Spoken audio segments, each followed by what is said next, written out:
I'm Curtis Miller with Tri-State Generation and Transmission Association in Westminster, Colorado. Welcome to Along Those Lines.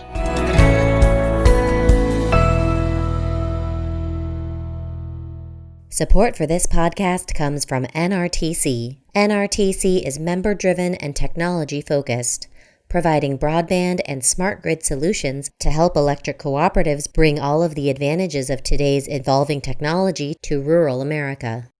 Hi, everyone. This is a podcast about electric cooperatives, the work they do, and the challenges they face. I'm your host, Scott Hoffman. This is part 2 of our episode focusing on efforts by cooperatives to get out the vote in their communities. In part 1, we talked to NRECA's Laura Vogel and Nonprofit Vote's Brian Miller about national initiatives to encourage voter participation throughout the cooperative network. Next up, we hear from Stephanie Johnson. She works in marketing and member services at Jasper County REMC in Indiana, and she's been leading efforts there to make sure that consumer members are not only informed about the issues that matter most to their community, but also have the opportunity to vote in the fall. Stephanie, welcome to the podcast. Thanks for being on. Thanks for the invitation. I appreciate it. Okay, so Jasper County REMC is a fairly small co-op, less than 8,000 meters, fewer than 30 employees, I believe. When did you guys start your voting efforts? How long ago was it, and what kind of prompted that?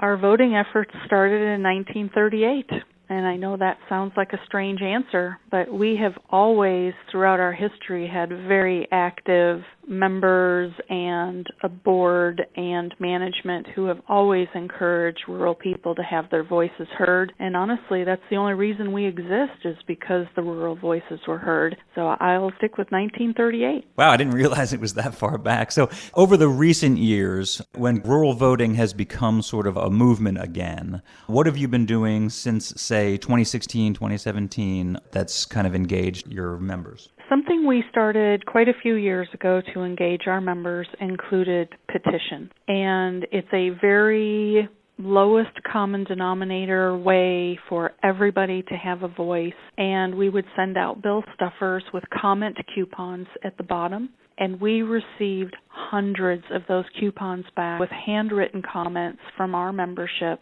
And we were able to take those in hand to Washington, D.C. and physically show our legislators, look at these comments. These are real people, and this is their voice. And we are carrying this to Washington to show you in a visible way the impact of the legislation that was being considered. We even had those petitions at our booth when we do events. We had non-members seeking us out to have their voices heard as well through our petitions. And that was just really an aha moment for us, that it's not just our members, but it's our entire community that wanted their voices heard, and we gave them that conduit. So that's been a huge impact for us. And in terms of actually kind of getting people registered and encouraging them to go to the polls on Election Day, what kind of things have you been doing to kind of raise the profile on that and to bring them into the process? We did participate in an event in March, and it was local volunteer group coordinated an event to celebrate the women's 100 years of the 19th Amendment, women being allowed to vote. And we decided to roll out a rural vote campaign at that event that we'll run through the entire year. And something specific we did was we used all of the NRECA Co-op Votes materials, and it made for a great booth. And we had some assistance from our statewide association to give us some talking points, which was super helpful. And we went down the route towards encouraging women vote because it was an appropriate event to do that, and youth vote. And we wanted to make sure that the women in the room were also talking to their teenagers who perhaps were turning 18 or maybe even 20 and had never registered to vote, to really try to make that happen and encourage that youth vote through the adult. Yeah, I noticed that a lot of your material recently is kind of focusing on young people. Talk a little bit about what your strategy for that is. Why is it important for young people to vote? And a little bit on how successful you've been. Are you able to measure it? Are you able to see the engagement of the younger folk? We've not been able to track that in any way yet, with the exception of sending students on the youth tour that we do every year through NRECA's coordination. We've been sending students on the youth tour since the 1980s. 1960s, every single year since then. And that has brought a lot of education and motivation back to our communities, just sending those students on youth tour. It's actually changed some career paths from that experience, and those students, when they come back to our communities as young adults even, are very active. And I really think that by encouraging the youth vote, and especially as we've seen just over this past weekend, encouraging the youth to be involved in their communities, whether it's as a volunteer or whether it's running for a town position or a county position or having some kind of career path that serves the community, I think is really valuable. And our co-op is really addressing more and more youth activities. It sort of sounds like your program is not just voting oriented. It's kind of a broader community engagement effort to get people involved. Is that a fair assessment of it?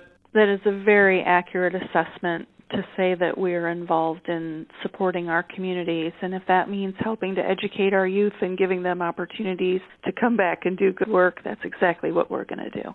And this is kind of a year-round thing. This is not just election years. This is not just in run-ups to elections. This is something you guys do 365. We are always encouraging our youth and our communities to be involved. We do this as well through our support of FFA and 4-H programs as well. Those are great character-building programs, and we always have constant messaging, not just with the rural voting, but with rural community improvement.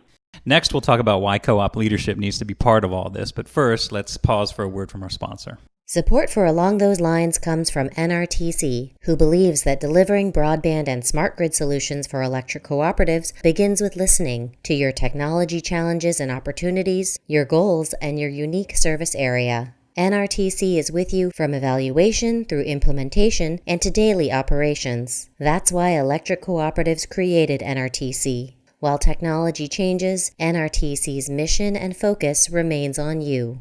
To learn more, visit nrtc.coop. I'm Amanda McQuarrie from Platte Clay Electric in Kearney, Missouri. You're listening to Along Those Lines. Welcome back. Stephanie, you mentioned earlier that your board and your co-op leadership are engaged in this effort. How important is that for a co-op to have that kind of support from that level?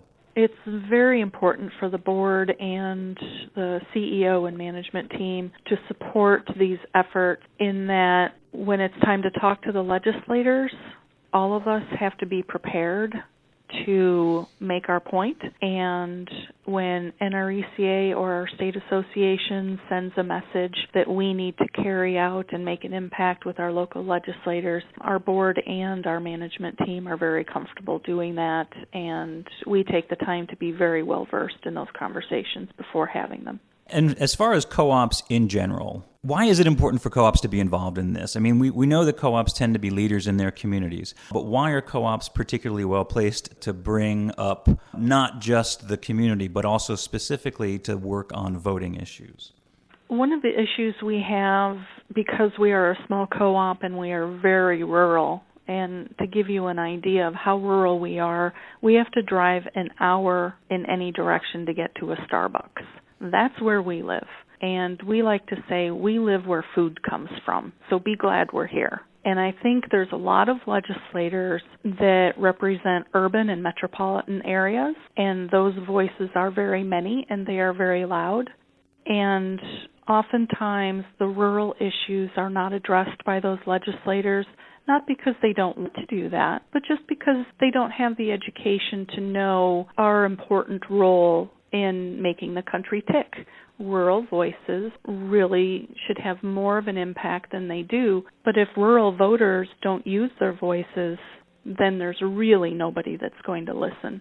So it's important for the co-ops across the country to have that role to take the time to educate that urban or metropolitan legislator and let them know we live where food comes from. We are important, and the things that we do to help the country tick and be successful are important.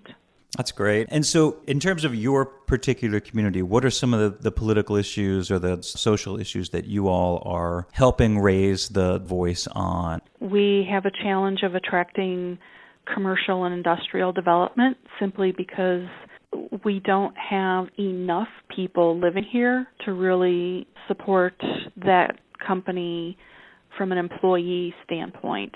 We have a really highly skilled workforce in our area. We just don't have enough people to have a big, Amazon or somebody to move in and be able to staff that company. So that's a challenge that we have. I mean, when you talk about those challenges, are these the kind of things that you're hitting on with the literature that you're sending out to your members, the bill stuffers? Are you highlighting specific issues, or are you just trying to do sort of general campaigns to get awareness up? We primarily have 3 generic messages that we use all the time. One of them is to talk to any legislator you know and just encourage them to help keep electric rates low. Another one is that for many years now, we have encouraged our legislators to have an all-of-the-above energy strategy. That is something that we talk to our members about, that it's not just wind that's going to solve the problem. It's not just solar that's going to solve the problem.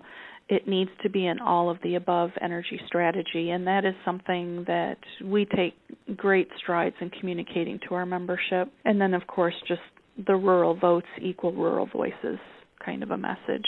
Another issue that we have in our community directly is within our service territory, we do have an IOU with a coal-fired power plant.